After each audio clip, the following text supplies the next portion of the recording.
Hello and welcome to SMPD, the podcast where we look back at the cartoons that shaped our childhood. I am Chris Bolton. With me, as always, my partner in podcasting, Mr. Mark Williams. Hello. And we are carrying on I don't think we've officially named this anything, just our kind of wrestling season, I guess, our Yeah. WrestleMania spectacular that we started last week on Who Wins. If you haven't listened to that yet, go back, listen to that first, come back over here. I mean, it's not like these are chronological or anything, but do yourself a favor, go over and listen to us bash Donald Trump for like 30 minutes straight. Yeah. Surprised Even we if you haven't don't like wrestling, that's a good time, to be honest. Yeah, surprised we haven't any death threats yet, but we haven't. Yeah, that I'm aware of. I haven't checked the email today. But, So that's a bonus. But yeah, we are carrying on now by looking at the 80s classic, or to me anyway, Hulk Hogan's Rock and Wrestling. I don't think many people remember this one. No, when we were talking about this the other day, I had the name and I said, all right, it sounds familiar.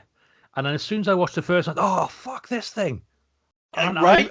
I was amazed. I used to love this. And I remember me and my brother got into wrestling just before WrestleMania 6, whenever that was, 89, 90, that sort of time. Yeah, right about the same time as me, I guess. Yeah. And so this was on TV. It was on whatever cable or pipe my grandparents used to call it. Do you know, I've been racking my brain all day. It was definitely on cable. I couldn't tell you what channel. It wasn't on terrestrial TV. No, this no, was it wasn't. I got a feeling it was on like the children's channel or DJ Cat or something like that. But I cannot remember what it was on. The only reason I know that is because my mother's parents had pipe, as my grandfather used to call it. It wasn't cable, it wasn't satellite, it was pipe. We used to have it, and then so we used to stay there on a Friday night. My parents and my mother's sister and her husband would go out. They go out on a Friday night, so we'd stay with my grandparents. And this would be on a Saturday morning, like really fucking early, like 6 o'clock or something like that. So we were always up because I still don't. My brother apparently sleeps better now, but I barely sleep. So it was one of those. We used to get up. We'd be up at 5 o'clock, and that'll be on. So we'll put that on.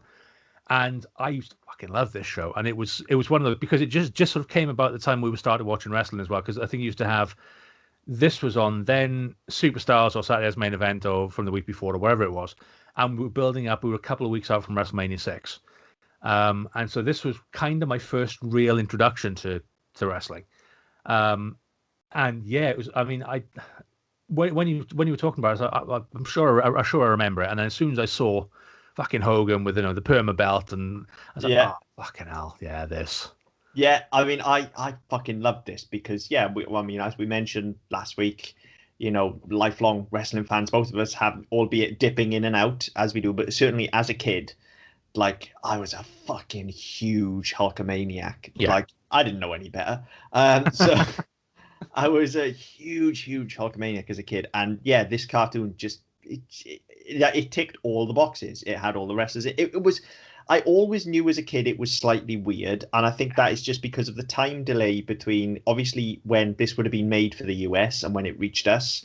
I think there's probably also like some sort of, I guess they would have written it because they would have I had to take time to animate these. So I guess they would have like written the show's concept and written the episodes and stuff. And then kind of it would have had to go through the process of voice recording and animation, and wrestling moves so fast. Yeah. And like the part of the problem was that, I mean, the storytelling on the product moved so fast that by the time this came out, Piper was a face. Well, this is what I was about to say. Because I remember it. I remember as a kid being very, very confused that Andre the Giant was one of the good guys and Rowdy Roddy Piper was one of the bad guys. Whereas the wrestling that I was watching at that time, it was very much the other way around. Yeah. So right. I was like, what the fuck? And even watching it back now and knowing, like, as you get older, like I got quite into wrestling history as well. So sort of go back and watch sort of early matches from both of those. And like Piper was a fucking incredible heel, like one of the best ever. But like, as with all the best heels, particularly when they're heels just because they're so charismatic, not because they've got a gimmick, he eventually face turned. And so to see him then as like the main villain as well, it's like, no, hang on, he's friends with Hogan. Like, exactly. Like in the wrestling that I was watching at this age, they were mates. Like this was. So something did, and then even just the choice of characters, a lot of them, again, the storylines move so fast and the product moves on so quick. So I mean, there are your evergreens there. Everybody's always going to know Jimmy Superfly Snuka. Everybody's always going to know Rowdy Roddy Piper, Andre the Giant, Junkyard Dog, even maybe less so, but then you've got there are characters that are omitted, like for instance, where's Brutus the Barber Beefcake, where's Jake Yes. the Snake Roberts, where are the Rockers, and all these people that actually were huge at the time this cartoon was But I airing, mean, whereas when it was being produced, yeah. they were just weren't around. I So was going it to say when was this was produced, I don't think the Rockers were even with WWE then. WWF then. I think they no, were. This predated them by about 2 or 3 years. It's by the time it arrived over here, they were it was. huge. And but even in the US, I mean, there was a massive delay because obviously, just animating it and the time it took to do that. They couldn't get the actual wrestlers to do the voices because they were always on the road, and it wasn't as easy as it would be now just to whip out a laptop and a mic and some sort of sound booth to capture it all and do it that way. They had to, they needed recording studios, so they had to bring actors in to do it. So then that kind of changed. When people's gimmicks changed, like Tito Santana became El Matador at one point. So all of a sudden, his much like fucking Rey Mysterio's does all the time, his accent changed every 2 minutes. So trying to keep up with that and stuff like that must have been a nightmare as well. This is another thing. Like, and I'm as usual, no research on my part. I'm just throwing back to what I remember of this cartoon and in rewatching it. But yeah, like rewatching it now, I didn't bump up against Tito Santana not being El Matador. But at the time, I very much remember, like, hang on, he doesn't dress like that. Everybody else is dressed in their ring attire. Yes. And Tito's like walking around He's in in a fucking bomber slacks. jacket and stuff. Yeah, And I'm slacks like, and a coat. where's the Matador outfit? Like even, and that's fucking, by the way, watching it back now, I guess I didn't question it as a kid. Watching it back now, it is fucking ridiculous. Watching like Hogan literally walking around town in a pair of yellow pants and like Superfly walking around in his fucking zebra print with no shoes. And you're like, hang on, he looks like a homeless person. What the fuck? And like, the thing is, it's quite funny actually looking at it, obviously the way that the wrestling product evolved, the fact, that's the way they always used to walk around arenas and stuff, because obviously they were always ready, and at a moment's notice they drop what they were doing and go out to the ring. Whereas now you do see them and they're all fucking normally clothed, or they're in suits or whatever, and then they specifically have to go and prepare for a match. So you are used to seeing them walking around in fucking t-shirts and jeans and all the rest of it. So it is so jarring seeing it. And there was one, I think it was the first one where Piper and Junkyard are trying to get their cars into a movie. And Piper's just fucking rips his shirt off at one point. Yeah. And it's like, seriously? Yeah, it's really odd in it. And I think you're right. There's something where sort of in the Attitude Era in the 90s, we became more accustomed to them having that kind of backstage kind of vibe, and the storytelling in the product evolved. Whereas back in the day, this was being made, kayfabe was such that, Jimmy Snooker was Jimmy Superfly Snooker. Hulk Hogan was Hulk Hogan. There was no Terry Bollea. It was Hulk Hogan. It was like, that was it. Like there was that's who these people were. And that, in a way, that's again why the cartoon is kind of so weird, because wrestling isn't a part of it at all. Like they never really wrestle. You occasionally see an episode sort of start or end at a ring. You might catch the end, and it'll be referenced perhaps that they're wrestlers. Hogan's wearing the belt. Yeah. But they don't even, like, when they have a fight in the episode, they don't wrestle. They'll like fight like you would in a traditional action cartoon with whatever's at hand. But even then, more so than that, it's not 9 times out of 10 they won't even fight. It'll be, okay, well, it's about cars, so have a race. Yeah. I said no. I said that's not what you're expecting it to be. No, and I think, as the product, you almost want it to be. Well, I mean, I know it was live action, but you almost wanted to be what something like Raw became in the early 90s, where it was just, this is what happens when they're not in the ring. This is like all it, because that's kind of what it is. This is what the wrestlers do when they're not wrestling. Except what, according to the cartoon, what they do when they're not wrestling is like, race dragsters and, assist the police in solving crimes. And, I think when I saw Iron Sheik was trying to teach his nephew's baseball team or softball team how to cheat. Like as you do, and I'll be honest, watching it back now, I've looked at it more as a curio than anything. It's a fucking strange fish. It is. But I think as a child, literally when this was airing, you could have given me anything with Hulk Hogan's face stamped on it, and I would have thought it was the best fucking thing ever. Yes. See also what we're gonna do next week. Anything. If Hulk Hogan was on it, I'm sold. Do you know what I mean? Like simple as that. The fact that it wasn't just rock and wrestling, it was Hulk Hogan's rock and wrestling as well. I had to watch it. If it had been Ultimate Warrior's rock and wrestling, I probably still would have been interested. Yeah. But I would have been like, yeah, whatever. It's Ultimate Warrior's rock and wrestling. I don't care. As I grew older, I now prefer Warrior to Hogan. Both despicable human beings. Absolutely. Well, God to be rest, fair, only God one. God rest at least one of their souls. Yeah. So only one is now. The other one's kind of a formerly despicable corpse. Yeah. God rest his soul. And actually, both terrible fucking wrestlers as well. But yeah, there's that as well. It's just something about, like Warrior is just charisma. It's just pure. That was it. I mean, I don't know. I mean, obviously we've gone off on a tangent already, but the year he was inducted to the Hall of Fame was it 2014, 2015, whenever it was. He there was obviously had lots of disputes with Vince over the years, and they did a documentary about him, and they were talking about how the various characters he'd played and various things where he'd been, and he was the fucking Starlight Warrior, and he was the something else warrior, and he came into and he was going to be the Dingo Warrior, and somebody said, "What the fuck is a dingo?"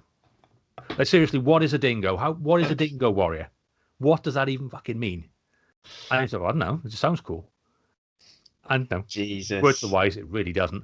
And yeah, so then they moved him on to the Ultimate Warrior gimmick, but then they let him cut his. No, they didn't have anyone working on promos with him, so he just did what the fuck he liked. And because they shot it, and mental. Yeah, and because they'd already shot it, and they used to do the little vignettes, didn't they? So rather than being in the ring, they used to do them and put them up on the screen and stuff. So because they'd already shot it, it's like we haven't got anything else. We've got to use this. Yeah. So you got no. So there was one. It's about fucking starships and all sorts of stuff. And I was like, what are you talking about? It's in that build up for WrestleMania 6. He's talking about to Hogan, and when the starship comes and opens, I was like, what the fuck? It's hilarious. He's brilliant. I mean, yeah. I specifically remember again at WrestleMania 6, huge Hulkamaniac. Right, I watched it. I think I've said this on the podcast before. I used to go to my auntie's, stay overnight, and we'd all stay up and watch it. Me, my auntie, and my cousin. My cousin was a huge Warrior mark. I was a huge Hogan mark. My auntie could give a fuck, really. Do you know what I mean? But she was there because we wanted to watch it. And so we had this thing about the whole Warrior Hogan thing was getting huge for us, absolutely massive.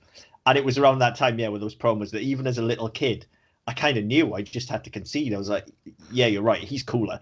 He's definitely because he's knocking futs. Yeah, and he's definitely gonna rip Hogan's arms off and club him to death with them. I was always a bit nonplussed with that match, even as a kid, because obviously because the result being a Hogan fan as well. But they had the two worst fucking finishers in history. Oh, I don't know. I love the Gorilla Press. It just looks like, because it legitimately looks like it fucking hurts. There's that side of it, but I mean, you get that side of it. That looks like it hurts, but then you get the time to recover when he bounces off the rope 16 times and just does a little splash on him. And I don't mean he has a wank. It's just so fucking. But then the atomic leg drop is the same thing. Well, that's what I mean. They were both the people's elbow is the same thing. I mean, the fucking John Cena's thing, fucking five knuckle shuffle is the same thing. They were kind of they were kind of piss take homages, but the whole thing it's the fucking leg drop. Nobody kicks out of a leg drop. It's like, seriously? Yeah, the atomic leg drop though. It's not just any leg drop, is it? It's the atomic leg drop. At least if it's somebody like fucking Yokozuna doing it, you think it's got a bit there's a bit of heft to it.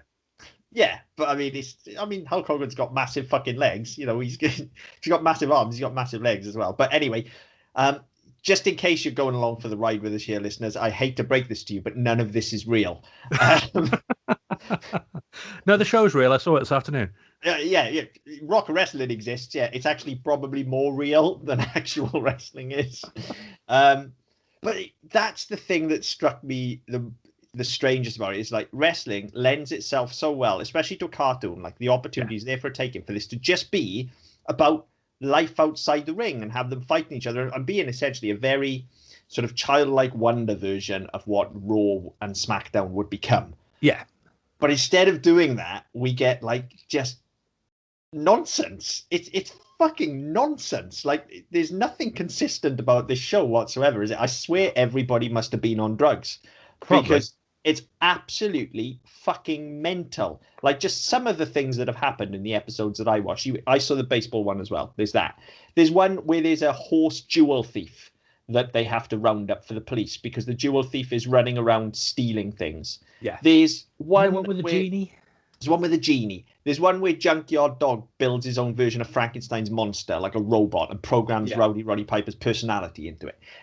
It's absolutely fucking batshit crazy. Like, and it feels like the storylines feel like they belong in something like the Flintstones or the Jetsons, where it's just this kind of episodic comedy almost. Yeah, and actually, there's similar aesthetic as well. So the color palettes are very similar to those old Hanna-Barberas as well. Yeah, they are. The colors aren't very. They're very muted. They're not very vivid. They're not. No, they're not very bright. They're very basic. The character. It's the characters are very two-tone. Like Hogan is yellow and then he's got the black belt on. Piper is white and he's got he's got his blue trunks on. If they've not put him in a kilt for like 2 minutes, they're all in their wrestling trunks. But no, they've not gone out of their way to put any color into anything. So it all looks very drab actually. It all looks, and this is really odd considering it was an official WWF product then, WWF. It looks cheap. Yeah, there's no other way to say it. This looks like it was cobbled together from fucking shoestrings and chewing gum, and it shouldn't be. Look, it's a Deke product. Yeah. Jean Chalopin's involved. We got all of the big hitters from Deke are all involved with this. There's no reason that it should. I mean, look, we know Deke has its own look. None of it looks particularly slick, but it's all passable, isn't it? Yeah, but I mean, like even the frame animation in this is really poor. There's so many drop frames where things jump. There is, and again, just even colors don't match. Colors don't match, and just the shows itself. Again, like it's Bruno Bianchi. Like this is somebody whose work we've talked about at length on this podcast, and who is generally good. Not occasionally exceptional, but always good. But yeah, it's weird whether there's just a case of, look, it's fucking Hulk Hogan, the kids are going to watch it, just fucking smash this shit out. But then, if you're doing that, why do you get people like, I guess maybe Deke itself was a small company, so I guess, I don't know, that's conjecture on my part, but then we're like, well, who's our director? Well, it's Bianchi, innit? He directs anything. Get him doing it. But then the voice cast, conversely, is fucking huge. Yeah. At the time, this was early days for these people, I guess. Yes. But let me just run off some of these names. I've got it in front of me now. This is me researching live on air, as always, guys. Because I clocked a few in the credits, and I was like, hang on, I've got to get this up for the podcast. So we've got Charlie Adler. Yeah. We've got James fucking Avery in this. Shredder. Uncle Phil. Well, Uncle Phil, yeah, he's always Shredder. He's always Shredder, but yeah, he's there's some names. I mean, the one I didn't pick up. Fraley. Brad Garrett. Brad Garrett was the one that surprised me, actually. I didn't clock him at all. Well, I didn't until I saw, because I think the Hogan voice is fucking excellent. Yeah. So the actual, I think all of the performances are decent, but the actual impersonations that they ropey as all hell. Which some are good, some are bad. There's none that are okay. They're either excellent Piper or is shit. Charlie Adler's Piper is pretty fucking Piper's fucking awful. Andre is awful. Junkyard Dog is pretty good. Superfly Snooker is excellent. Yeah. Hogan's impeccable. It's spot on. Like, if you close your eyes. But again, I think that's the fact that it's a Hogan. We're selling it on with Hogan's name on it. We need to make sure that everyone thinks that's fucking Hulk Hogan. Yeah, and he really does. And when you actually think of Brad Garrett now and you hear his voice, you can see how actually, you maybe put a bit of gravel in there as well, and it's there, isn't it? He's got enough fucking baritone in his voice to pull that off. So he really, the cast, I mean, they can't have been cheap. When you look how big the cast is as well, plus I guess even the likes of, Hogan themselves and they'll have had a payday for it. I mean, it's a public appearance at the end of the day. They're in, they might not be in the cartoon, but they're in the interstitials. I mean, I guess what they really did was just grab them backstage one afternoon and film a load of them. Interstitials in one go. They're only 26 episodes anyway, so it wasn't if they had a load to do. Is that all they were? Wow. Yeah, 26 across 2 seasons. So some of them were 2-in-1s, some of them weren't. Yeah, I've noticed that. Some were like half hour long, some were like your 15 minutes. And it was those shorter 15-minute ones then where you had like Bobby Heenan would pop up, or Mean Gene and Hogan would pop up, or whoever would just pop up and do a little skit, which is worth the price of admission alone. Yeah, like the really Bobby Heenan ones were fucking hilarious. I mean, Bobby Heenan's always fucking hilarious. Like, I used to love Bobby Heenan. He was one of those that he was always, like when I started watching, it would have been sometimes he was always the heel manager. Yes. So he was always one of those. He was always despicable, and he was always up to something. He was always plotting. He was always cheating, and all the rest of it. But then I think it was about 92, 93. He moved to commentary. He moved to Yes. color commentary, and just it was of him and Vince at the time, Yeah. and then him and Gorilla Monsoon, and his wit and his sense of humor just came shining out. To Absolutely this incredible. day, without a shadow of a doubt, the best color commentator that has ever sat behind a microphone. Yeah, without a shadow of a doubt in my mind. Him and Gorilla together, especially. That was a hell of a double act. That's the fucking dream team. But yeah, one of the best managers as well of all time, if you ask me. Bobby Heenan's just a fucking legend in my book. And so yeah, it's just a good time. Like I'd forgotten about those interstitials, and the first one I watched. We were talking about it last week, Yeah, actually. the very first thing that popped up on screen was Bobby Heenan cutting a promo, and I was just like, "Oh my god!" Yeah, I'm like, "This is amazing!" Like, I was instantly fucking 8 years old again. It took me right back. And the thing that reminded me of actually was the. Do you remember the vignettes you used to get with Mr. Perfect? Yes, yeah. It looked like it was going to be one of those where, because he was always in the gym or he's on a football field or he's always doing something incredible. And it looked like it was going to be one of those. And then immediately you see Heenan can't do shit. Yeah. But he's really selling it. Yeah. And that's what it reminded me of, was a piss take of the Kurt Hennig. Yeah. I mean, absolute perfect. No pun intended. They absolutely perfectly executed. Again, another character that you just watching the show go like, "Where's Mr. Perfect?" Like, where are all the actual proper heels? Yeah, and where people can fucking wrestle. Well, yeah, but there's also, I don't know if this is fair, because we have to look at the fact that it's based on another product. So the blame very much lies with Vince and the WWF and not with the producer of the show. But there's also a fact that it is very easy to categorize all of the heels as bad guys when they're Asian or Russian. They're all foreign. Oh yeah, they're all. But then, having said that, we've got people like Superfly Snooker. Yeah, so you still got Snooker and Andre on the face side.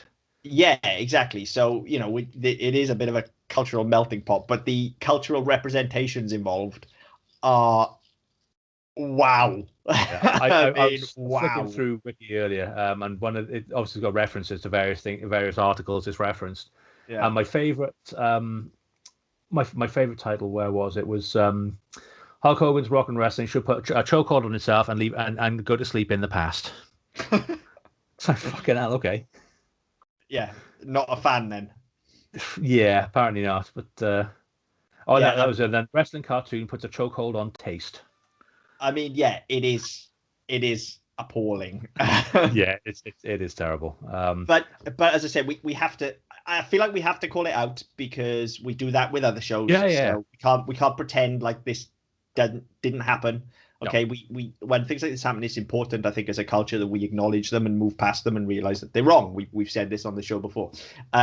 But the finger very squarely needs to be pointed at the live action product, which these are being adapted from. They're no worse. The representation of Mr. Fuji is no worse than what he actually was on TV.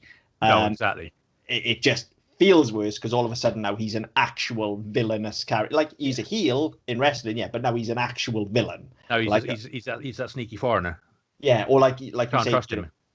Sheik teaching a baseball team that they have to cheat to win. Rather than that sounds wrong now, saying cheat to win when it's become associated with Eddie Guerrero later in life. But but at this time, it's quite funny though. The one I did read about and I couldn't find it was it sounds actually that it puts a softer spin on the villains, where Volkov's sister is she's a ballerina and she becomes injured, so he has to take her place. Now that I would have loved to have seen in real life and on the cartoon. Nikolai Volkov is weird though, isn't he? Even in this cartoon as well, because he's a villain just because he's Russian. Yeah, but he's actually his whole character is actually quite jovial and friendly and sweet. Yeah, like he's and that's how he's portrayed here as well. Yeah. So it's odd. This is exactly what I'm talking about, where he's the villain just because he's Russian. Like, he's actually a pretty nice guy. Yeah. But he's Russian, so he's got to be the villain. Yeah. I tell you what, though, I was quite interested. I remember thinking this at the time, because this is the sort of way you might was knew to earlier. when I was watching this, obviously, half the people we were watching on TV weren't in this. Then, as the TV product evolved, and you had they went from having sort of the more stereotypical characters like like Volkov, like the Sheik, and they went into things like Doink, and you had yeah, no, you had like Demolition went through that full on S&M phase, Yeah. And you're thinking they're characters within a product that could quite easily transfer into something like this. This is what I'm saying. Like I don't understand why the decision was made to. I think the roster that they've gone with is just because when they first decided they were making a cartoon, this was their roster. Yeah. I think this was put in development just as televised WWF was really hitting the stratosphere. Yeah, I mean, this was it was 85. It was first aired, so I mean, you'd have been talking what, Mania 2? Yeah, well, clearly you hadn't hit Mania 3 because Andre's a good guy. Yeah. So right, so clearly it predated. So it's on the uptick, but it's not the kind of worldwide phenomenon that it would become within the next 2 or 3 years. And we've seen that since with WWE as well. They're at the Attitude Era, for instance. They were on top of the world. Yeah. Then they came crashing down for a while. Then they built themselves back up. Now, I mean, I don't know. For me, anyway, they're in a lull again. I haven't watched wrestling for a good, as I said last week, maybe even 10 years approaching now. But it comes in peaks and troughs. And I feel like this was probably just put into action at the start of a climb towards one of those peaks. And then by the time they hit the peak, these characters hadn't come along. But so the roster, I understand. But the setup, I don't understand how, like, because you've got these characters that everybody's familiar with. And even if they're not, rightly or wrongly, because of the cultural appropriation of things, like they are easy to, you understand who everybody is. You could literally take them and put them in any high concept scenario. Yeah. And it would, for instance, if you think back to the sort of midpoint of the Attitude Era, the amount of merchandise and games that were coming out that had nothing to do with wrestling. Like I remember on the GameCube having WWE Crush Hour, which was literally a demolition derby game where all the wrestlers were driving their own fucking muscle cars and stuff like that. Based on, so Kane had one that shot flames out and the Undertaker drove a hearse. And because those characters are there, it's easy to pin them on that. Like why couldn't this be something like that? Especially when you're going to call it rock and wrestling and it features neither rock nor wrestling. No. So I don't really understand what it is. And, the intro seems to be quite focused around muscle cars. And the first episode is. But then, short of the fact that Junkyard Dog's got a van and Hogan's got the Hulkmobile, it doesn't do anything with that. It could be wacky races with wrestlers if it wanted to be. And you don't need the wrestling. It could just be, this is wacky races, but with wrestlers. Yeah. Fine. The episodes where they're solving crimes. It could be Scooby-Doo with wrestlers. Yeah. Fine. Or it could be wrestling with wrestlers. Fine. But it's none of those things. It's just like, here's a bunch of characters, and you will watch this because it's Hulk Hogan. So it's almost like a load of shit stories we'll throw up against the wall. We've got a license. We've got a team of writers who are bored of writing our TV product, and they want to write something else. But we've got them under contracts they can't. We've got all these trademarks, all these gimmicks, all these characters, and we're doing fuck all with them apart from putting them in a ring every week, twice a week, 3 times a week. How can we cash in on that? And that's all. That's what they've done. And you get the impression that these things could have been written for any character. Yeah, absolutely. And they've just gone, we'll tell you what, we'll make that one Hogan, we'll make that one Piper. Yeah. And it's between the Sharks and the Jets, they'll be heels and faces. Job done. It's exactly that. It feels almost, it feels like a comic strip. And I don't mean a newspaper comic strip. I'm talking more, might be lost on some of our overseas listeners, but something more that would be belonging in something like Beano or Dandy at the time, where you had these characters. You had Dennis the Menace, you had Minnie the Minx, you had the Bash Street Kids, and you knew who they were. But every week they would just be a 1-page, sometimes 2-page story featuring those characters. You didn't have to do any legwork with the characters. You understood them. You just put them in. It's classic situational comedy. You just threw them in a situation and you saw what happened. Yeah. And this is literally that. It's like, who all these characters are. So here's what happens when they get caught up in an international jewel heist. Here's what happens when they get caught up on a movie set and wager their cars. Here's what happens when they go to Little League Baseball. It's that, essentially. And as a kid, I didn't mind that at all. There's Yeah. nothing wrong with that. As an adult now, I'm watching it and like I enjoy the nostalgia of it, but I'm watching it going like this really is fucking horseshit. Like this, the writing is appalling. The stories are going nowhere. I'm just watching it go like I really want the next interstitial. Can we just? In fact, for those of you out there who may want to go searching for this, just skip the cartoons. YouTube has all of the interstitials cut together. Just watch those. Just watch those. Oh, I didn't find that. Yeah, there's a video where it's just all the live action segments cut together. Watch those. Also, I'm sure this is probably out there and freeze framed somewhere. But I have to watch the credits a lot when I edit this, and I've already started doing it. Watch the opening credits, and there's a woman in pink who takes a hilarious pratfall when everybody's swarming, like really obvious as well. Once you see it, you will never unsee it. She takes a really obvious pratfall when everybody's swarming Hogan in the credits. She's right at the top of the screen. This larger lady, being polite, dressed in pink, and she just takes a fucking face first dive and gets trampled. It's horrible. I hope she was okay. I mean, she does get up. They show her getting up in the credits. But again, it just speaks to maybe the production value of this, that got through and nobody went, hold on a minute. Perhaps we better reshoot this because that poor woman has been trampled there. Yeah, and she's going to have to live that down. That's going to be on TV. It's horrendous. Honestly, like if it's worth watching that, if nothing else, just watch the credits and look for this woman being trampled. It's right at the end, and she's at the top of your screen. It's really bad. Yeah, it may be playing now while we're talking on the video. Oh yeah, of course you can do that now. I forget we go on video. Yeah, so everyone else apparently. They maybe freeze frame it and draw a circle around it or something. Or am I making too much work for you now? That sounds an awful lot like effort. Okay, don't bother doing that. But yeah, I made it. See how much time I got. It's horrible. But yeah, definitely go and watch the interstitials. It's worth it. Like I said, for the Bobby Heenan stuff alone, that was instantly for me. Like I said, I've watched quite a lot of this show. All right, I've watched it quite a lot over the past couple of years. It's not because the cartoon's any good, because it's fucking not.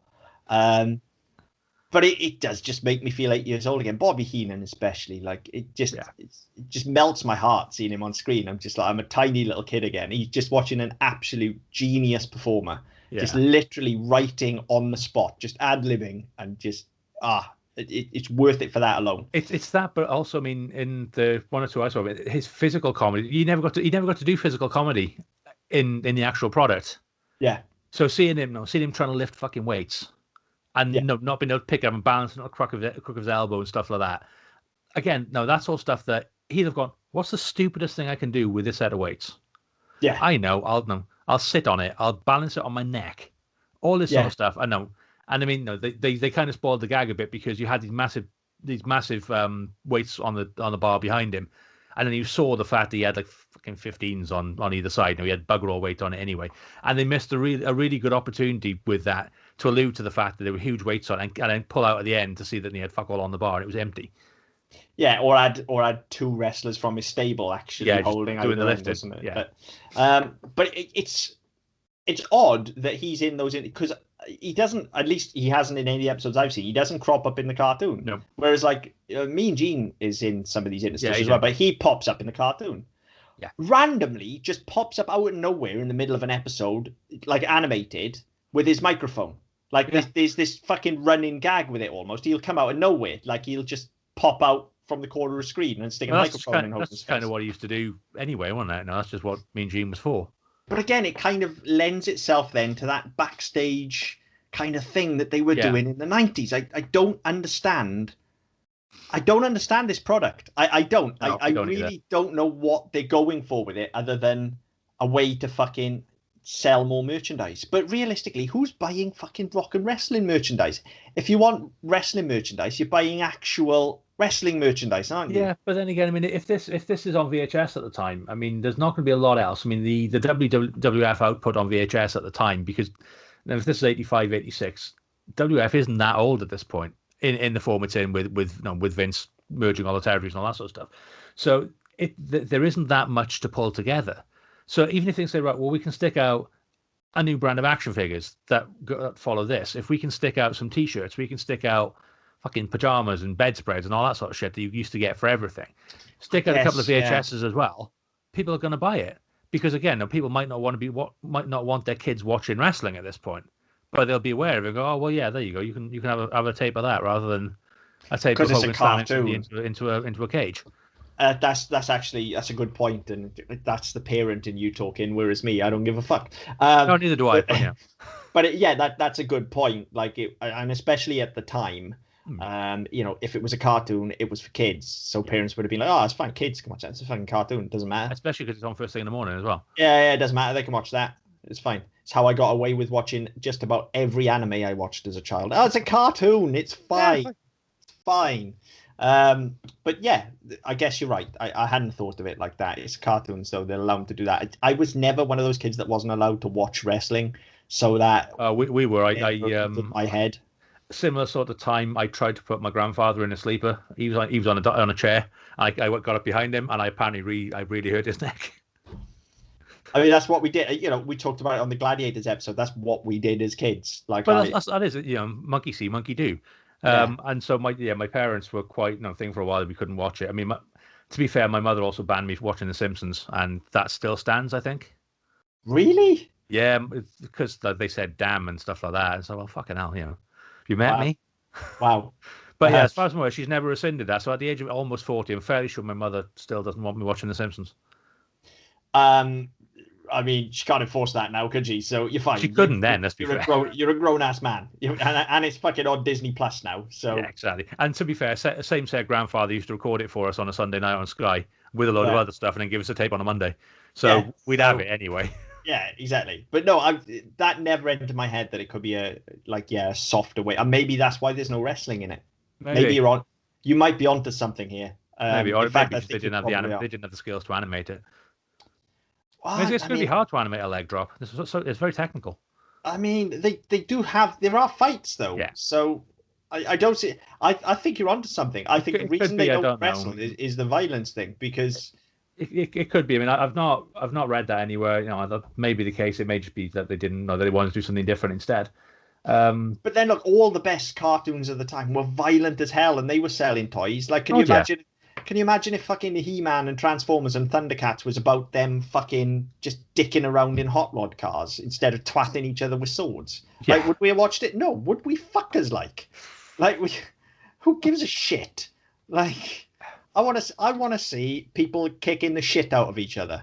Yeah, That's what I want to see. that's I what don't want to cartoons are see. for. I don't want to see fucking hot rod races. Or like, if I'm going to watch that, that's a different kind of cartoon, and you need to Yeah. package it to me differently. Yeah, if you're setting up wacky races, then set up wacky races. Yeah, like some of my favorite shows that we've done since we started SMP, things like Get Along Gang are innocent as all hell. Yeah. But that's fine. That is what you're selling me. When you're selling me rock and wrestling. Yeah, and you get neither rock nor wrestling. Well, yeah, I mean, there's even this whole thing that they work into the show that Roddy Piper apparently hates rock and roll in this show. Like it's his like Achilles heel. Like, I hate rock and roll. Like, hang on, right? First of all, where's that come from? And secondly, I kind of feel like as a character, Piper would be the complete opposite of that. Yeah. Like he's rowdy Roddy Piper. Yeah. Why would he? He's not exactly going to go home and listen to Beethoven. Like, well, bagpipes, obviously. Bagpipes, obviously, yeah, but still, I don't think he's going to be down one into the bar, cracking skulls, and doing a bit of head banging while he's at it. You would think so, wouldn't you? Yeah. Like, yeah, I don't know where that came from. It just doesn't ring true to character at all. And to be fair, I think that is the only thing that doesn't ring true to character. Other than that, Hogan is yet the all-American fucking Captain America type that he is in the ring. Superfly is Superfly. Junkyard Dog is Junkyard Dog. They get the characters right. They just, for some reason, don't have them fighting each other. I don't fucking understand. I don't know what this show is other than a load of animated wrestlers dicking around. Yeah. I mean, to be fair, I've never really understood Hulk Hogan either, because when I came to wrestling in about 88, 89, 90, whenever it was, he looked like a fucking old dude. He was bald with the fucking hair down the back of his head. He had a walrus on his face and he looked fucking old. Yeah. But apparently he's only in his 60s now. So that would have meant he looked like that when he was in his fucking 20s. Well, this is the thing, innit? Because I always thought he was an old man as well, as you said. And it is specifically the bald head and the moustache, isn't it? That's what it is. But then that is Hulk Hogan. Without them, he's not Hulk Hogan, is he? He's not, but I mean, it just doesn't track. You know that, and I mean, especially when you're a kid watching this sort of stuff. Old people are bald. Like both my grandfathers were bald because they were both fucking ancient. Mm. They weren't in their late 20s, early 30s. Yeah. You know, But so then I mean, you don't associate seeing people who are that fucking bald of that age. No, that would be my parents' age, not my grandparents' age. But he looked like my grandfather, just with a porn star tash. I don't think it was just that he was bald. I think it was that he had the fucking kind of monk wreath going on. Is that he was bald on top and he had the long hair down the back. I think if he'd have been fucking talk, but yeah. I think if he'd have been completely fucking bald, that'd be fine. You'd have accepted that. Yeah. It's the fact that he looked older because he was trying to match. Obviously, you can't wear a wig in the ring. So he looked older for it, and the tash as well, rather than say the goatee. You know, it's why, for instance, you know, you look at as wrestlers start to age. You know, traditionally when they're younger, you know, all of them have long hair just because it helps mask things in the ring for one, and it looks fucking cool. All right, they can speak when the hair falls forward. They can speak to each other. That's part of the thing, and it's easy to grab hair and stuff like that. Okay, it helps with the work rate, but also like as they get older. Like they're aware that looks shit. So you see, as they start to age out and they start to sag a bit, the hair starts to get shorter as well. And then eventually, if they stick around long enough, off it comes. Like they will just shave it off and they'll go bald because they look younger for it. Yeah. Hogan didn't seem to get that memo, did he? No, I think, but Hogan went the other way because once he went to once they started the NWO angle, and he had the he had the beard with it as well. Then. Yeah. And then the bandana was always on as well. So you know, even when he was wrestling, the bandana was always on. So you didn't see the top of his head anymore. So all of a sudden, he looked like fucking Dog the Bounty Hunter. Yeah. You know. So all of a sudden, it didn't matter that he was bald and old looking because he looked fucking vicious. Yeah. So I mean that he kind of went the other way. He kind of actually started to look younger and cooler as he got older. Yeah. He's just a weird. He is a weird character, isn't he? When you look back on Hogan now, he's a weird cat. As a person, yeah. But I mean, even his whole wrestling persona as well. It's weird. It's the most pure distillation of what a babyface should be. You know, but that should be boring, and yet it's not. Even now, even when you watch early Hogan matches now, right? He can't fucking wrestle. No, his matches were terrible. Put him on a stick. He was. No. He looks old. Yeah. He's like he has no real angle as such. He's just an all-American hero. His moveset makes him look old as well. Because and I don't know whether this is part of its time, but again, the leg drop and the fucking the stiff punch, the stiff punches and the clotheslines. He never did anything particularly energetic or particularly acrobatic. He was a big dude who could pick people up and drop them on their asses, and that was it. Yeah. He just looked like he was just cut from fucking granite. Yes, and that was always the thing. I mean, as I moved on with it, so I've got into sort of 92, 93. So you're looking at like sort of Shawn Michaels come through, Bret Hart, who fucking work rate on him, the ability on him, but because he didn't look like he'd been carved from fucking stone, he wasn't. It took a long time for him to actually get given a shot. Yeah, and that's Vince's thing with smaller guys and all the rest, and that's well documented, but. It's almost Hogan kind of epitomizes that side of it as well, whereas you don't have to be good as long as you're big.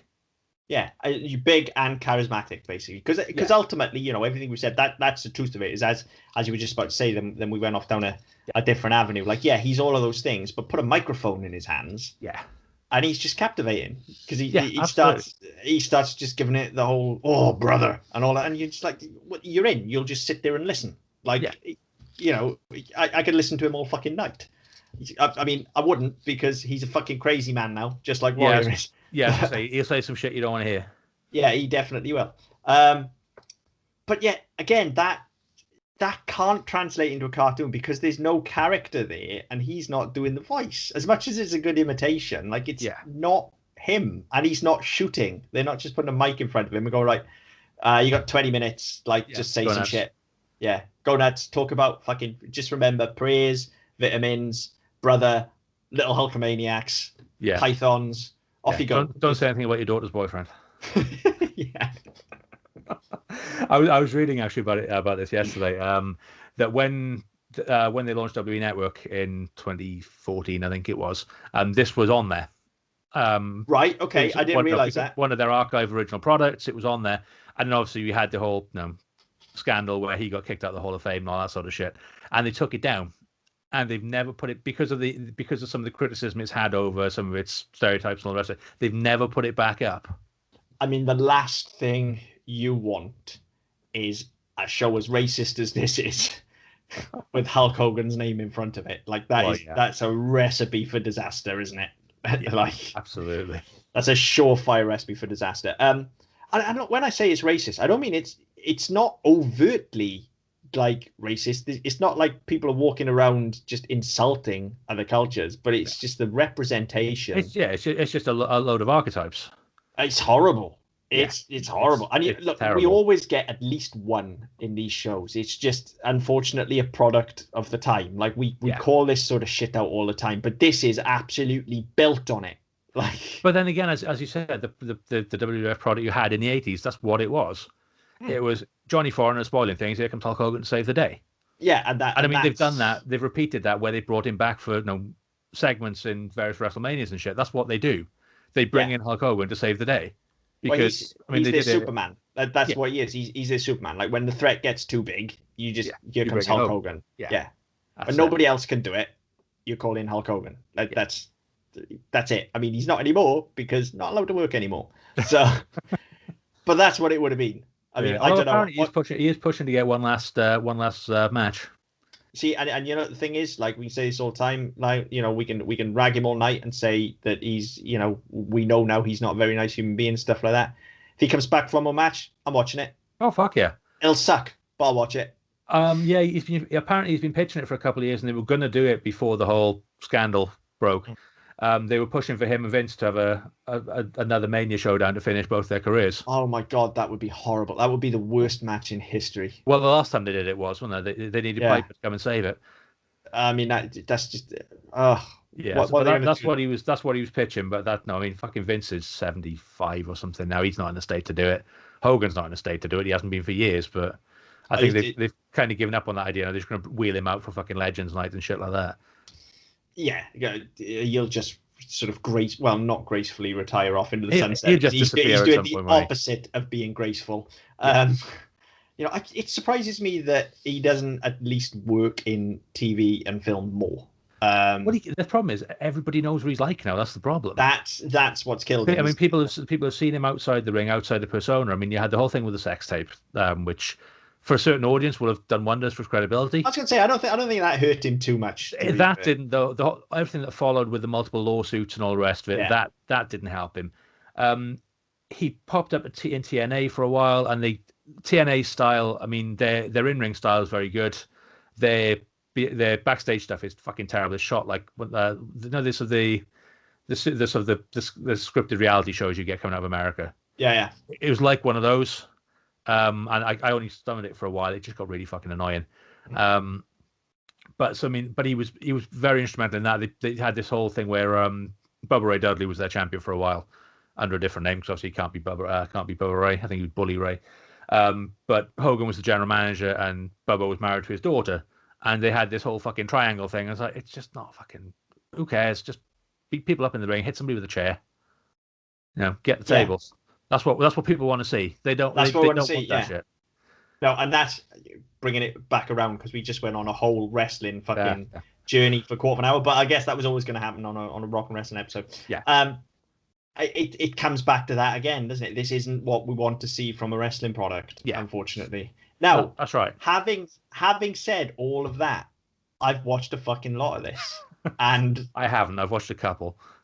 I can't say I've enjoyed it. Right, I can't say I've enjoyed it, but I have kept watching it for its sheer nostalgia, and we've talked about this with a few shows before as well, where they're not good, but they take you back. The power of nostalgia is massive. Like it's absolutely massive, and it can overcome a lot. For me, it has let me just sit down and watch and these are fucking long as well, mind you. These are like half an hour long, so this is an investment. And especially when you get the ones that are single episode, that they're a single story in 1.5 hour episode. Fucking hell, they're hard work.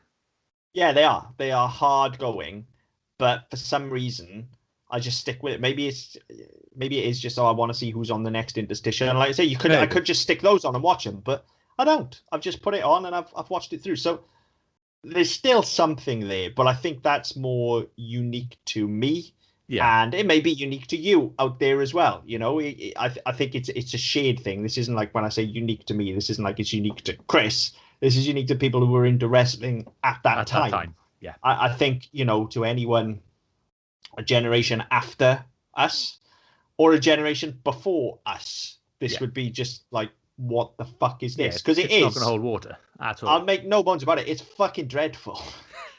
It's It it's is. It's not terrible. good. It's not good at all. Like, there are some very famous actors in it, okay, and the voice, as I say, the voice work is pretty good, but everything else about it is fucking atrocious. The stories make no sense. It's not funny in the slightest. Yeah. It's got nothing to say, nothing to offer. There's no ongoing arc. The animation is appalling. The art design is appalling. Like, Yeah. it's not good. It's terrible, terrible show. But Yeah. I watched a lot of it Yeah. because Hulk Hogan. It's quite interesting actually because I mean they're on WWE Network. They've got a show called Camp WWE, and Right. the wrestlers are at summer camp. They're younger versions of Oh, themselves at as summer opposed camp. to them just open hand slapping each other. Yeah, um, and it's quite interesting. They've got some of the older superstars and personalities are in it. So Vince is himself, Ric Flair's himself, Sergeant Slaughter's himself, Lex Luger appears as himself, Godfather Jake Roberts. But then when you Lex get Express. yeah, Fucking hell, I didn't know he was still around. yeah. Jesus. Well, I mean, this was a couple of years ago. He might not be. He might have died now. Oh no, I didn't Um, mean he was whether he was dead or not. That is a I mean, name I haven't thought about in, like, fucking hell, 30 years yeah. probably. And yet, as soon as you said it, Lex Express, first Jumped thing straight popped into into my that. head. Yeah, straight away. Yeah. But yeah, so I mean, all of those guys are they're in it as themselves. And when you get to current or no semi-active people, so Cena, The Rock, Triple H, Undertaker, Big Show, they were all done by actors because again they were all on the road and they didn't have the time to do it.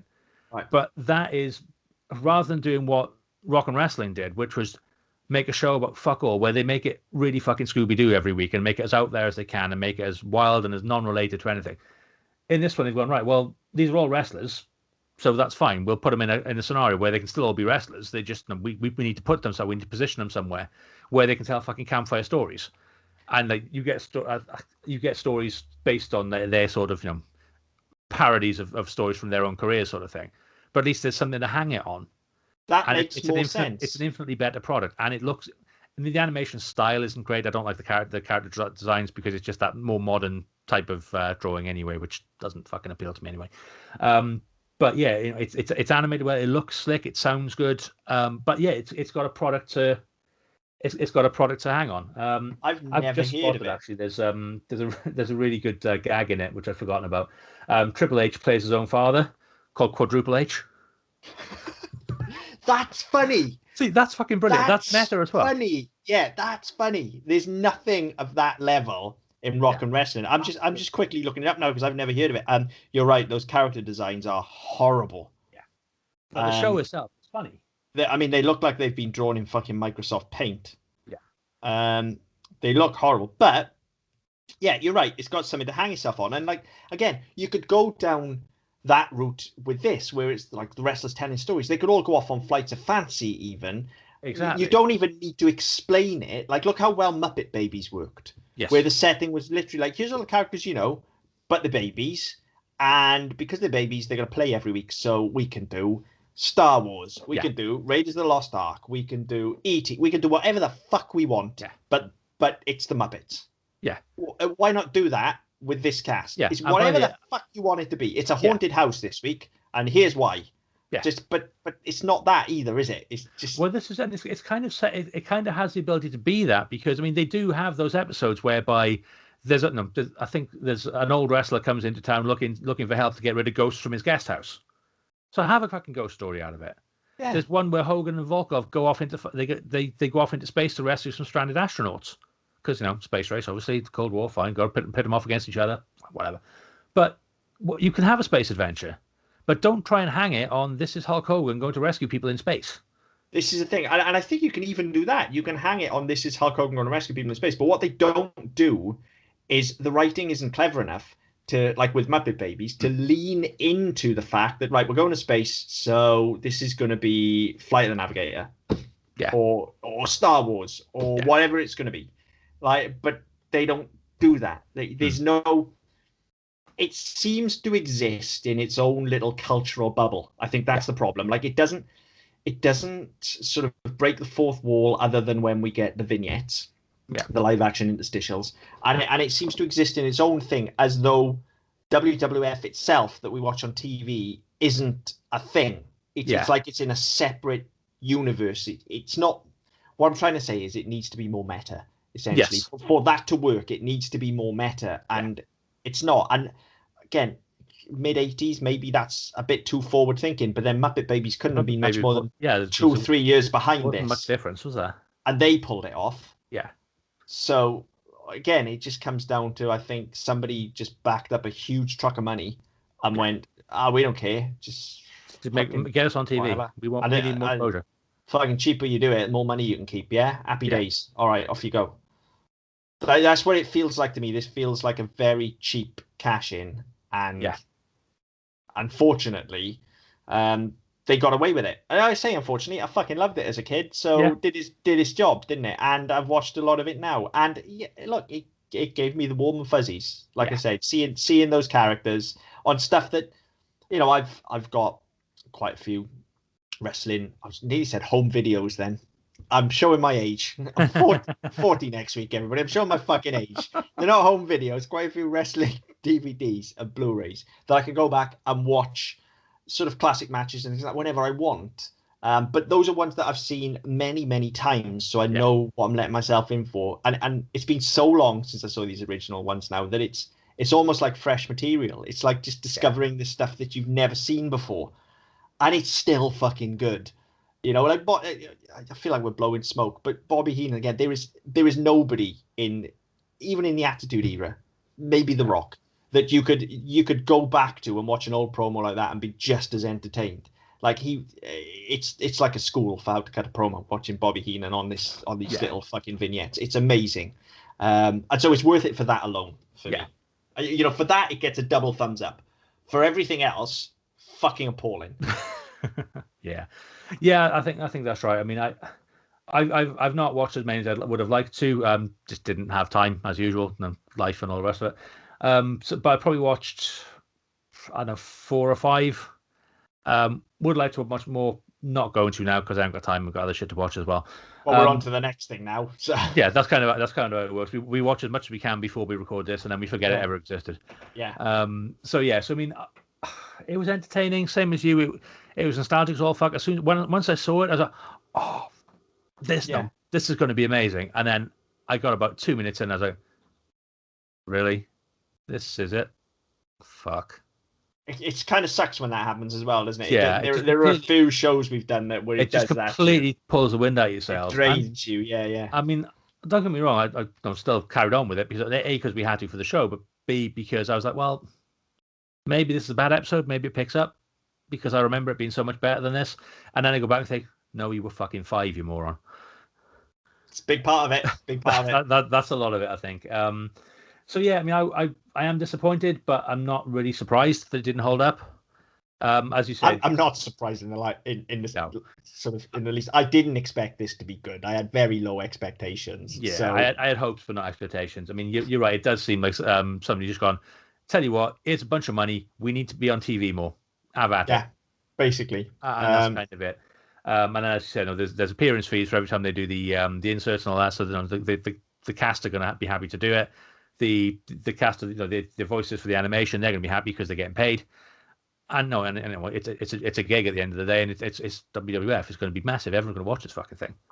Yeah, I mean, look, if you're asked to be the voice of Hulk Hogan in this cartoon, that's a huge fucking gig. Yeah, that looks amazing on the fucking CV. Yeah, you know what I mean, like that's it looks better than Ray's brother.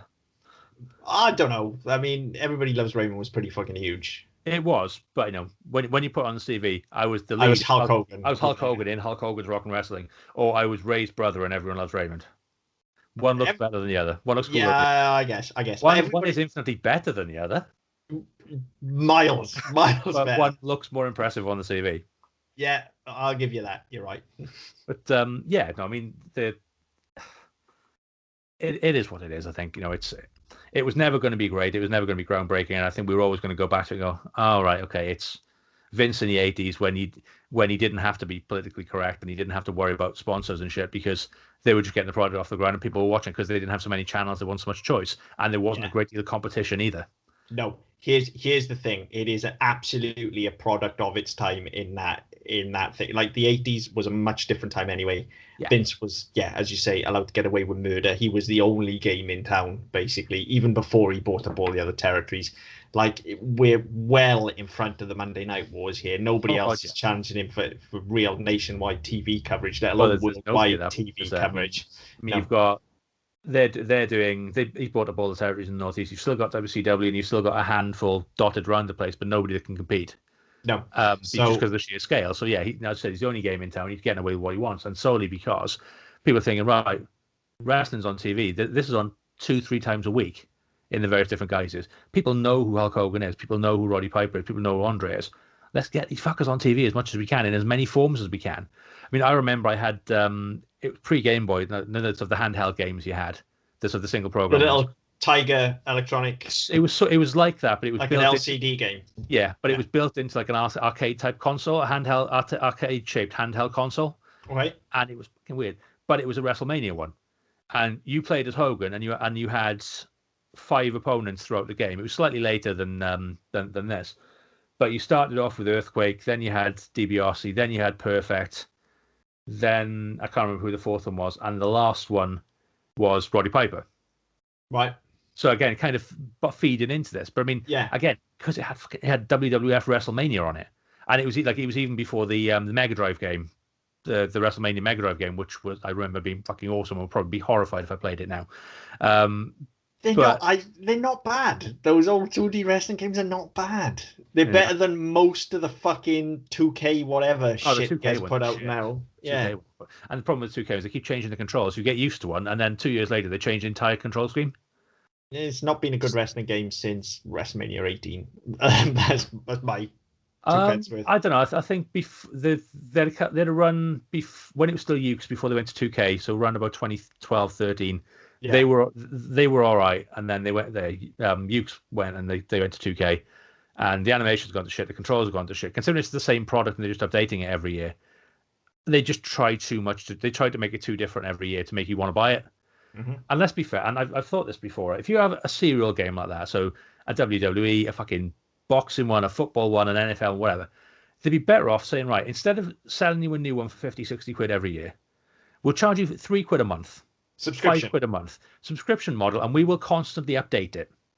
I don't understand. This is way off topic. I don't understand why they don't. Well, I mean, I do understand why they don't do that. It's because clearly people are buying FIFA every year, and then they're buying Ultimate Team and stuff like that as well. Yeah. Right. So they're dropping a coin on it. But when you look at the way the first person market has gone and shooters and stuff like that, and everything's become games as a service. Yeah. So you need your Destiny Battle Pass, you need your Call of Duty Battle Pass, you buying the base game at what is essentially knockdown rate, or in the case of things like Destiny and things like that, fucking give them away eventually. Yeah. See also Fortnite, which is completely fucking free. Yeah. People are just spooning money out on a subscription service, and this is coming with games. I think you only got to look at the way Microsoft are going with Game Pass and how that's taken off compared to what PlayStation are doing. But that's way off topic for us. Yeah. But I mean, it's one thing I've never understood, because I mean, I've done it in the past. I think this is probably only the second year I haven't bought a new FIFA since about 2010. And the only fucking different, no, they don't play that much differently. The only difference is the rosters are different, and the kits are different. Yeah, I mean, I don't play it because I know fuck all about football. Yeah, and it's lost on me. But same with Madden and with hockey and all the rest of it. The only reason you buy it is for the updated rosters. Yeah, the game's the same. The gameplay is exactly the same. And you occasionally will get something that changes it completely. No, they'll change a control, or they'll add a feature which makes the gameplay whatever. So they'll do that. But most people are buying it just to have the most up to date version. And especially with the price of games now, we've gone to next gen, and you're talking 60, 70 quid a game. Yeah, You can't afford to do that every you year. can't justify it. So I mean, I do think they'd be better off saying, right, we'll charge you a tenner for the game. Yeah. So here's your license for the game, but if you want, you've got to subscribe to it because otherwise it's just gonna you'll get the basic bit where you can play a friendly with 2 teams that you can't choose, or with 2 wrestlers you can't choose, and that'll be it. You can't do the full game mode, and then you fucking fire into the $5 a month. So in a year, you're still spending your 60 quid, and you get your up to date version. Yeah. But then at least then it's constant as well, and they're not saying right in September when we release it, October when we release it, we get a massive influx of cash. Yeah. And then fuck all for the next 6 months. In the case of wrestlers, you just sell each individual wrestler, just like they do with Injustice and Mortal Kombat. You want the Terminator in Mortal Kombat? Yeah, you can have it. You got to pay for him. Yeah, it's £3. There you go. Yeah, you want RoboCop? Yeah, you can have it. You got to pay for him. And like again, that's just like they're doing with it to bring it back around. Just like they're doing with the cartoon here. It's literally like back up the big dump truck of money. We don't give a fuck because people are still gonna buy. People are going to spend the money. Yeah. People like the product they see, or people are watching the product they see on TV, so they're going to want more of that. And by the time they realize this ain't that, we've already got the money. Yeah, exactly. And I mean, look, the WWE games especially have been notoriously bugged on release every year for the last 5 fucking years. Yeah. People still fucking buy them. Since they went to 2K. Yeah, people still fucking buy them, and people will continue to buy them. Like if they relaunched Rock and Wrestling now, I would watch it again. But only if it was Attitude Era wrestlers, I think, because I wouldn't know any new ones. But I would watch it again because I'm stupid.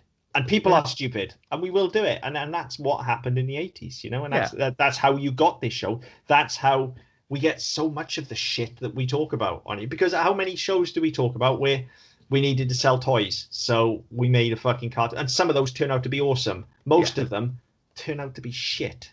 Yeah, but that's life. Money makes the world go round. So that's a depressing fucking tangent to go on. Jesus Christ, I was talking about how lovely and warm and fuzzy this show made me feel just watching Bobby Heenan cut promos, and now you've taken me down this horrible fucking commercial route. Yeah, sorry about that. It's your fault. I was in a good place. I was in a good fucking place there for a minute. It's always my fucking fault. You should know that by now. Yeah, now here I am just contemplating how broken society is. Jesus Christ. Yeah, well, we can't have nostalgia and escapism forever. You had an hour. This whole fucking show is predicated on this. That is the point of this show. This show's supposed to make me feel better about myself. Yeah, fair enough. But yeah, I mean, wrapping it up and bringing it back around the show. I'm exactly the same as you. I came into this and didn't have great expectations, but hope was there, and I thought, right, okay. And I could sit down and watch this and go, oh, you know what? It's harmless. I don't want to say it's inoffensive because it's offensive as fuck. Oh, it's not inoffensive. But in terms of a product which isn't in your face, it's not screaming at you, buy me, buy me, buy me. It's not screaming at you that this is good and that's bad and this is right and this is wrong. There are just characters you kind of latch onto because they're the people you were familiar with when you were watching it the first time. So I'm watching this going, well, it's fucking Hogan's show, but also there's Piper. Now, why's Piper even? And I'd forgotten that Piper was the heel in this show until I went back to watching it. Yeah. And so same as you, I did have that sort of that nice sort of nostalgic glow where I'm thinking, yeah, I remember this. Yes, it's shit, but I used to fucking love it. Yeah. And I mean, I'm thinking back to a time where I'm 5, 6, 7, something like that. So we stay at my grandparents every weekend. So me and Phil would be up early to watch, not up early to watch it, but we were up early and watch it. Followed by Superstars or whatever it was, and then bizarrely Mrs. Pepperpot because that was what was on next. Fucking okay. Yeah, but obviously their scheduling was really well thought out at that point. So, but you had that, and then it's because the street where my grandfather still is, my grand's no longer with us, but my aunt and uncle and my cousins used to live on the same street. So then we'd be, and my cousin was into wrestling as well. I'm not quite sure how she got into it. I think it was just because we were into it, and she used to watch it with us. But she was big, she was massively into it as well. So then there was that side of it. So we'd be fucking I mean, I think I've told you before. I at a fairly young age, I was able to power slam my brother because I'm quite a bit bigger than him. I mean, now I'm not sure I could because my neck's fucked, but I'd give it a go. What have you got to lose? Use of my legs. Well, yeah, fuck it. Oh yeah, I guess if you broke your neck, yeah, okay. Yeah. But I mean, don't try this at home, kids. Absolutely. I'll homeschool her anywhere. Yeah. But yeah. Sorry, I completely cut through your story. Carry on. No, it's fine. But yeah, so like we'd be fucking playing wrestling, and we'd because they had pipe as well. So it's used to record stuff as well. And they used to record all the pay-per-views. Sorry, this pipe thing's fascinating me now. I had no idea where it came from. But it's caught on with you now as well. That's one of those old people words, isn't it? Yeah, that catches on. My grandfather has had Sky in its proper form with a dish and everything for about 25 years at this point. But now. It's pipe. But he still refers to it as on pipe. It's just amazing. It's just one of those fucking old people words that sticks, isn't it? But yeah, but because then they lived in the same street. So my aunt and uncle said that they used to see him every day, so they had pipe as well. It's like the wireless, isn't it? Wireless, yeah, that was his other one. And so we had that, and then even now when he Sky Plus and stuff, he's taped it.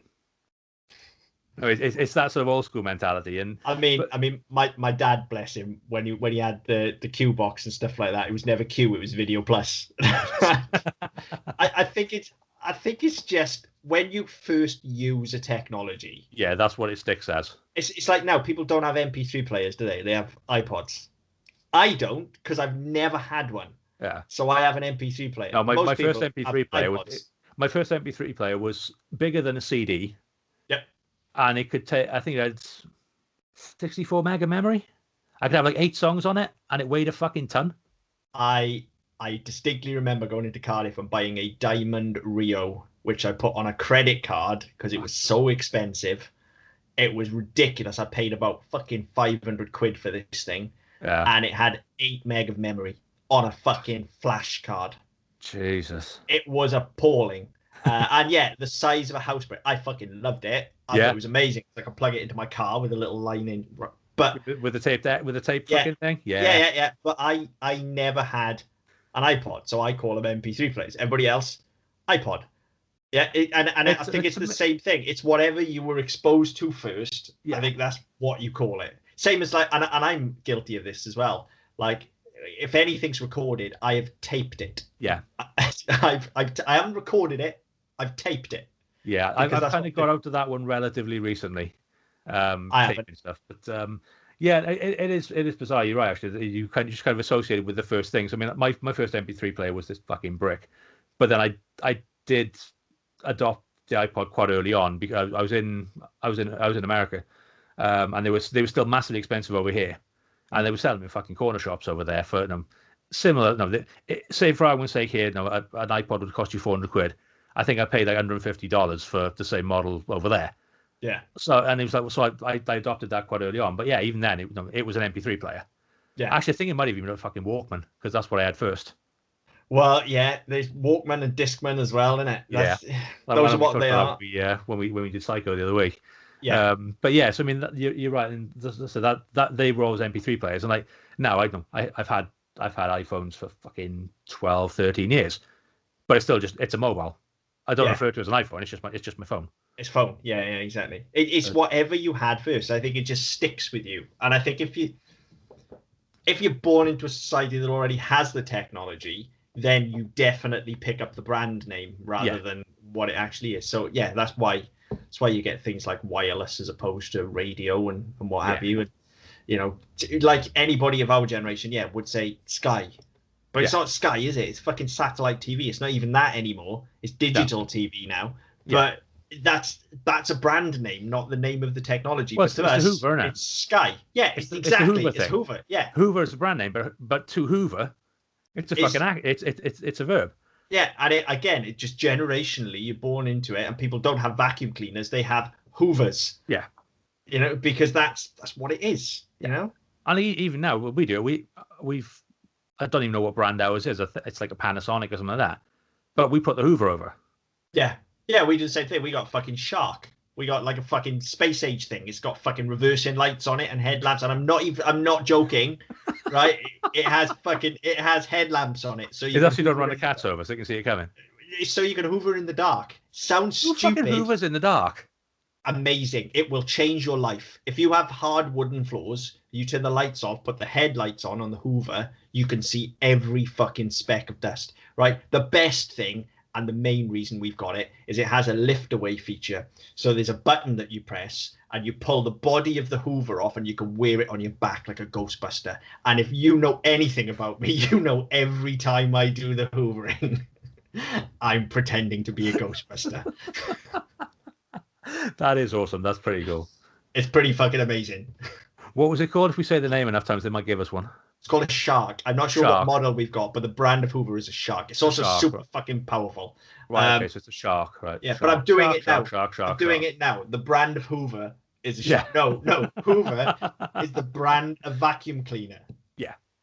Like I'm recording this on a PC. It's not, it's a computer. PC is an IBM personal computer, but I'm recording this on a PC. Yeah. We all do it.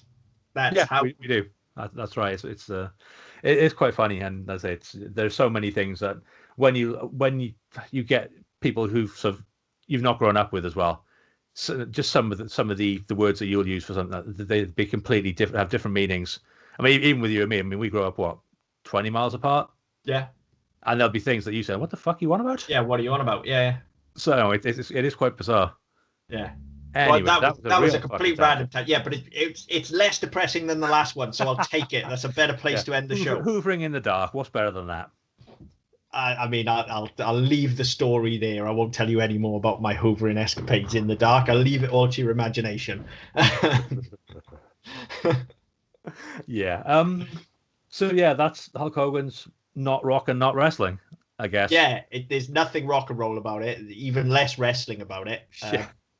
There is Hulk Hogan, just not the Hulk. Well, not the Hulk Hogan is there in the interstitials. So. Yeah. So yeah. Look, if you like wrestling, give it a fucking go. It's worth it for the video packages. I mean, especially as I say, I've kept up to it a bit more than you have. But if you were into wrestling in the 80s and the early 90s, this is going to make you feel all warm and fuzzy. Yeah, it as does. Well as slightly uncomfortable. Yeah, but I think it's worth it just for the videos. It really is. Definitely is. So yeah, go back, check it out. I mean, it's all on YouTube. It's not on WWE Network anymore. They pulled it, unsurprisingly, but it is widely available on the internet. So yeah, go and seek it out. Have a look at it. It's definitely worth a watch. Let us know what you think. I mean, I said we've had a blast just talking about it because it's something that we both loved as kids. So if you did love it then, if you love it now, reach out, let us know what you think. On Twitter at SMPDPod. On Facebook and YouTube with the Double M Podcast Network. You can go to our website, ddpodcast.net, where you can find our previous episodes and our other shows as well. Wherever you get your podcast from, be it iTunes, Spotify, Stitcher, Amazon Music, Google Play, etc. Like, share, subscribe, leave us a message. We get back to you as best we can. Until next time. See you later.